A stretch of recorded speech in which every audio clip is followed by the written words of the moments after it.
주 안에서 항상 기뻐하라. 내가 다시 말하노니 기뻐하라. 너희 관용을 모든 사람에게 알게 하라. 주께서 가까우시니라. 아무것도 염려하지 말고 오직 모든 일에 기도와 간구로 너희 구할 것을 감사함으로 하나님께 아뢰라. 그리하면 모든 지각에 뛰어난 하나님의 평강이 그리스도 예수 안에서 너희 마음과 생각을 지키시리라. 아멘. 오늘 본문에서 사도 바울은 기뻐하라, 관용하라 이렇게 권면하고 있습니다. 내 마음에 기쁨이 없으면, 내 마음 안에 관용이 없으면 이것이 있는 척 하기란 정말 어려운 일이라는 거예요. 아마 세상에서 가장 힘든 게 기쁨이 없는데 억지로 웃는 척 하는 거, 이게 아마 가장 힘든 일일 것입니다. 누구랑 대판 싸우고 교회 왔다고 생각해 보세요. 누구랑 싸웠겠어요? 그래도 교회 와서는 웃어야 되는 거 아닙니까? 그죠? 근데 여러분 잘 웃어져요? 아, 목사님 저는 대판 남편하고 아내하고 싸우고 와도 잘 웃어지던데요? 연기력이 느셨군요. 우리는 솔직해질 필요가 있습니다. 우리는 항상 기뻐할 수 없어요. 왜냐? 인간이기 때문에 그렇습니다. 우리가 육체를 가지고 이 땅 가운데 살아가는 한 항상 기뻐하는 것은 불가능한 이야기입니다. 그런데 왜 사도 바울이 우리에게 항상 기뻐하라, 내가 다시 말하노니 기뻐하라 이렇게 강조하면서 이야기했을까요? 사도 바울은 무턱대고 기뻐하라고 요구하지 않았습니다. 우리가 성경을 잘 읽어보면 성경 문구에 힌트가 있어요. 항상 기뻐하라 앞에 힌트가 있습니다. 그 힌트가 뭐예요? 항상 기뻐하라 앞에 뭐라고 써 있어요? 주 안에서 항상 기뻐하라. 이게 힌트입니다. 육적으로는 세상에서 염려와 걱정이 있을 때도 참 많이 있습니다. 이게 인생이죠, 그죠? 뭐 희만 있으면 얼마나 좋겠습니까? 희노애락이 다 인생 가운데 묻어 있지 않습니까? 뭐 나는 예수 믿으니까 희만 있어. 그런 건 없죠, 그죠? 그러나 여러분 우리가 명심해야 될 것은 뭐냐? 영적으로는 주 안에서는 항상 기쁨만 있다는 거예요. 우리는 이것을 잘 깨달아 알아야 됩니다. 어떻게 그럴 수 있느냐? 첫 번째, 예수님께서 우리를 위해서 이루어 놓으신 일 때문에 우리는 항상 기뻐할 수 있습니다. 예수님이 십자가에서 이렇게 선포하셨습니다. 다 이루었노라. 다 이루었다. 뭘 다 이루셨어요? 우리의 영적인 삶의 은혜와 축복을 그분의 십자가의 대속을 통해서 이루셨다는 거예요. 그분이 십자가에서 희생하심으로 말미암아 구원의 문이 열렸습니다. 생명의 문이 열렸습니다. 천국의 문이 열렸다는 거예요. 우리가 이 땅 가운데서 좌충우돌하며 살아가지만 결국은 예수님의 승리가 우리의 승리가 된다는 거예요. 고린도후서 1장 20절 말씀에 보면 이런 말씀이 나옵니다. 우리 한번 같이 읽어볼까요? 시작. 하나님의 약속은 얼마든지 그리스도 안에서 예가 되니 그런즉 그로 말미암아 우리가 아멘하여 하나님께 영광을 돌리게 되느니라. 아멘. 그리스도 안에는 예와 아멘만 있다는 거예요. 노와 노매는 없다는 거죠. 우리가 아멘하고 따르면 예수님께서 이루어 놓으신 모든 것들이 우리의 삶에 그대로 이루어지게 되어 있다는 거예요. 그래서 여러분, 영적인 표대를 향해서 기쁨으로 걸어가는 것은 율법처럼 의무적으로 해야 되는 게 아니라 항상 기뻐하라. 내가 다시 말하노니 기뻐하라. 이건 의무야. 이것은 율법이야. 이것은 해야만 돼. 이게 아니라 우리의 특권이라는 거예요. 뭐 때문에요? 예수 그리스도의 십자가 때문에. 우리가 그렇게 할 수 있는 특권, 그런 놀라운 축복을 얻게 됐다는 거예요. 왜냐? 예수님께서 다 이루셨기 때문에 그렇습니다. 기쁨이라는 것은 예수님을 향한 우리의 믿음에서 나옵니다. 믿음의 문제라는 거예요. 결국은 다른 문제가 아니라 믿음의 문제라는 거예요. 우리가 이 놀라운 일을 믿을 수 있다면 기뻐할 수 있다는 거예요. 그러나 믿지 못하면 기쁨은 우리 가운데서 역사하지 못한다는 것입니다.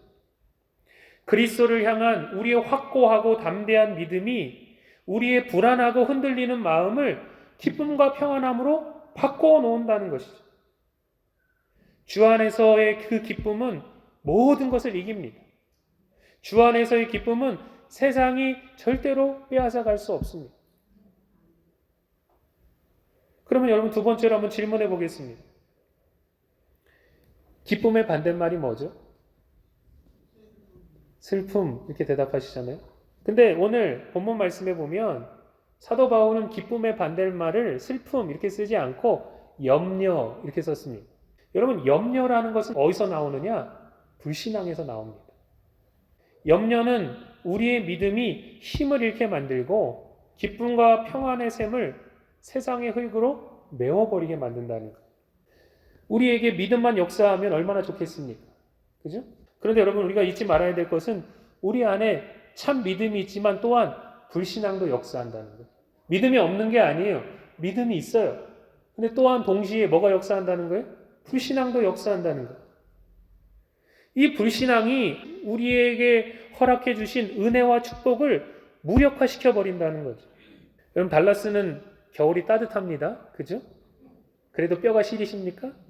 달라스는 따뜻한 겨울이에요.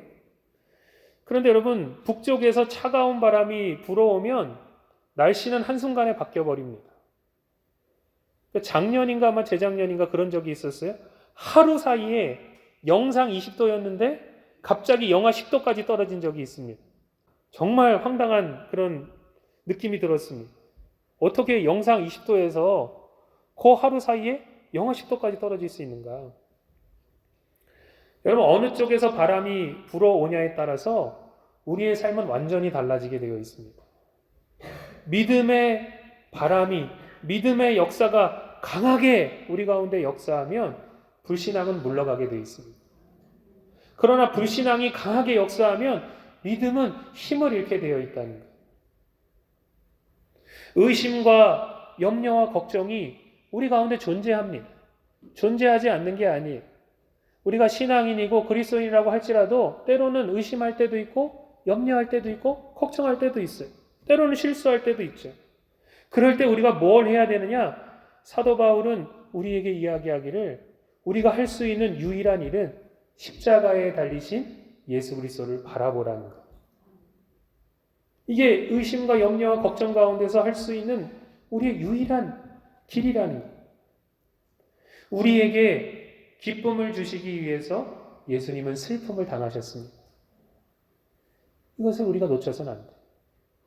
우리에게 평안을 주시기 위해서 그분이 고난을 당하셨습니다. 예수님은 십자가를 통해서 우리를 구원하시고 우리를 축복해 주셨다는 것. 여러분 안에 주신 하나님의 생명을 생각해 보십시오. 여러분이 지금까지 하나님으로부터 받은 그 복을 한번 세워 보십시오. 모든 것이 다 하나님의 은혜라는 것이죠. 여러분, 거기서 기쁨과 평안함이 흘러나온다는 거예요. 다른 데서 흘러나오는 게 아닙니다. 예수 그리스도의 십자가를 통하여 기쁨과 평안함이 흘러나옵니다. 그리고 이 샘은 영원히 마르지 않게 되어 있습니다.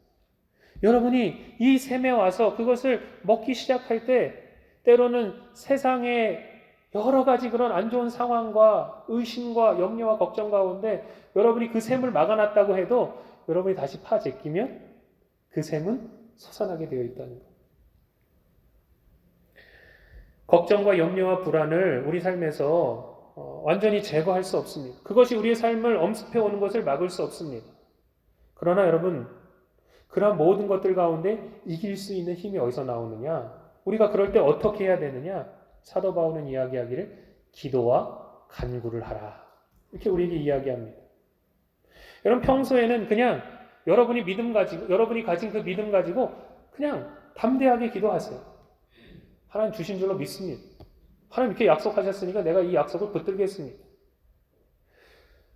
이미 이루어 주신 줄로 믿고 기도합니다. 믿음으로 기도하는 것. 때로는 정말 마음이 어렵고 힘들 때 염려를 주께 맡기고 여러분 또한 간구할 필요가 있다는 것. 간절히 구하는 것. 하나님께 매달리는 것. 간청하는 거예요. 때로는 왜 이 간구가 필요하냐? 우리의 믿음이 뭐 대단한 것 같아도 사실은 참 연약하고 참 나약한 게 우리의 믿음이라는 거예요. 어떨 때는 믿음이 막 뭐 대단한 것 같아도 한순간 우리의 믿음이 정말로 너무나도 나약하다라는 것을 느낄 때가 있습니다. 그럴 때 뭐 하라는 거예요? 간구하라는 거예요. 하나님 앞에 매달리라는 거예요. 간청하라는 거예요. 떼쓰라는 거예요. 그래도 하나님은 우리의 기도를 들어주신다는 거죠. 기도와 간구하라는 거예요. 그러면 그 가운데 해답이 있고 그 가운데 길이 열리게 된다는 거예요. 여러분, 감사가 나오지 않는 상황에서도 의도적으로, 의지적으로 감사하십시오. 믿음으로 감사하세요. 왜냐하면 하나님께서 예수 그리스도를 통하여 우리에게 필요한 모든 것들을 다 이루셨고 우리에게 주시려고 준비하고 계시다는 거예요. 여호와 이레의 하나님이신 줄로 믿습니다. 여러분, 성경을 잘 읽어보면 사탄은 우리의 것들을 도적질하고 죽이고 멸망시키려고 합니다. 이거 사단의 속성이에요. 그러나 여러분, 하나님은 우리에게 생명을 주시되 풍성히 주시길 원하고 최고의 것을 우리를 위하여 준비해 주시는 분이십니다. 이것은 단순히 영에만 해당되는 것이 아니라 영과 혼과 육 모든 것에 다 해당되는 이야기라는 거예요. 믿음으로 감사하는 삶에서 우리의 영적인 힘이 나오게 되어 있다는 거예요. 여러분, 우리의 믿음은 반드시 역사하게 되어 있습니다. 오늘 본문 말씀 6절 7절에 보면 이렇게 나와 있습니다. 아무것도 염려하지 말고 오직 모든 일에 기도와 간구로 너희 구할 것을 감사함으로 하나님께 아뢰라. 그리하면 모든 지각에 뛰어난 하나님의 평강이 그리스도 예수 안에서 너희 마음과 생각을 지키시리라. 여러분, 어떤 상황 속에서도 마음과 생각을 잘 지키면 우리는 승리하게 되어 있습니다. 우리의 믿음을 잘 지키면 그리스도 안에 있는 모든 약속과 축복이 실제적으로 우리 삶에 이루어짐을, 역사함을 우리는 보게 될 것입니다. 우리 안에 예수 그리스도가 계시고 우리 안에 마르지 않는 기쁨과 평안의 셈이 있다라는 것. 절대로 빼앗길 수 없는 것입니다. 세상이 감당할 수 없는 것입니다. 세 번째, 주님께서 가까우실수록 우리가 예수를 믿으면 믿을수록 어떤 특징이 나타나야 하는가, 사도 바울은 그 이야기를 오늘 우리에게 해주고 있습니다. 하나는 기쁨이고 또 하나는 관용이라는 것. 기쁨과 관용이 점점 충만해져가는 삶을 살아야 합니다. 이것이 우리가 올바로 걸어가고 있다는 것을 나타내는 열매라는 거예요. 뭐가요? 기쁨과 관용. 이 두 가지가 우리가 예수를 정말로 잘 믿고 주님이 주신 그 길을 향하여 계속해서 전진해 나아가는 것을 우리가 잘 걸어가고 있음을 나타내주는 열매라는 거예요. 시간이 지남에도 불구하고 기쁨이 점점 줄어들고 관용하는 마음이 줄어든다면 여러분, 그 신앙은 뭔가 심각하게 잘못돼 가고 있다는 거예요. 여러분, 우리의 얼굴이 참 기쁨으로 빛나야 될 줄로 믿습니다. 얼굴이 좀 달라져야 돼요. 그죠? 우리는 왜 이렇게 심각한지 모르겠어요. 얼굴이 기쁨으로 빛나야 합니다. 주님이 주신 평안으로 우리의 삶 가운데 흘러 넘쳐야 합니다. 그것이 우리가 예수 그리스도를 믿고 따르고 있다는 증거 가운데 하나라는 거예요. 예수가 함께 계시니 시험이 오나 겁없네. 기쁨의 근원 되시는 예수를 위해 삽시다. 이게 그리스도인들이 걸어가야 될 길이라는 거예요. 어떤 사람들은 보면 시간이 지날수록 인색하고 이기적입니다. 자기 자신밖에 생각할 줄 모르는 거예요. 다른 사람들을 전혀 생각하지 않아요. 사랑이 시간이 지나면 지날수록 메말라 버린다는 거예요. 예수가 그 안에서 살아 역사하지 못하고 있음을 드러내주고 있는 표지라는 거죠. 이를 어쩌면 좋습니까? 여러분, 우리는 열매로 말하는 사람들이 되어야 될 줄로 믿습니다. 다른 어떤 걸로 이야기하는 거 아니에요. 우리가 정말 예수를 믿고 우리가 정말 예수를 따르고 있다면 그 열매로 우리의 삶을 드러내야 한다는 거예요. 우리는 영으로 육을 이겨야 합니다. 믿음으로 불신앙을 이겨야 합니다. 기쁨의 바람으로 염려의 바람을 밀어내야 됩니다. 기도와 간구로 감사함으로 하나님께서 역사하실 수 있는 통로를 열어야 됩니다. 그렇게 될 때 우리 가운데 기쁨과 관용함이 넘쳐나게 될 줄로 믿습니다. 여러분, 사랑이 역사하는 교회, 사랑이 역사하는 성도 다 되시기를 주님의 이름으로 축복합니다. 기도하겠습니다.